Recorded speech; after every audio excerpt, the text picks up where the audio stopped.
ગત બુધવારે મોડી રાતે અડાજણના કાપડ દલાલને ચપ્પુની અણી અપહરણ કરી 32,000 યુએસડી ટ્રાન્સફર કરાવી લેવાતા 4 આરોપીઓ સામે રાંદેર પોલીસ સ્ટેશનમાં ગુનો નોંધાયો છે। 4 આરોપીઓએ કાપડ દલાલને કોઝવે રોડ પરથી અપહરણ કરી લીંબાદ ખાતે છોડી મૂક્યા હતા। પોલીસ સૂત્રો પાસેથી પ્રાપ્ત થતી વિગતો મુજબ અડાજણ પાટિયા ખાતે રહેતો મુસ્તકીમ ઝુનઝુનિયા કાપડ દલાલીની સાથે યુએસડીટીમાં કોઈન ટ્રેડિંગનું પણ કામ કર્યું છે।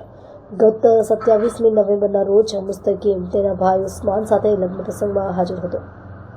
તે સમયે તેના મિત્ર વસીમ સોલંકીએ એક પાર્ટીને યુએસડીટી કોઈની જરૂર છે તેમ કહી કોઝવે પર બોલાવી જૈનબ હોસ્પિટલ પર બોલાવ્યા હતા, જ્યાં 3 જણા હાજર હતા। તે સમયે લાલ કલરની એક ગાડી આવીને ઊભી રહી હતી। તેમાંથી એક માણસે નીકળીને કારમાં બેસેલા મુસ્તકીમના ગળા પર છરો મૂકી દીધો હતો અને પોતાની સાથે કારમાં આવવા દબાણ કર્યું હતું।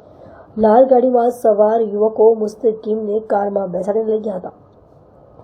તે દરમિયાન મુસ્તકીમ પાસેથી 32,000 યુએસડીટી કોઈન તેમના વોલેટમાં ટ્રાન્સફર કરી લીધા હતા। સાથે જ મુસ્તકીમ પાસેથી રોકડા 10,000 રૂપિયા લૂંટીને લીંબાદ ઝોન ઓફિસ પાસે મૂકી દીધો હતો। તે સમયે ઢીક મુક્કીનો માર મરાતા મુસ્તકીમને હોસ્પિટલમાં દાખલ કરાયો હતો।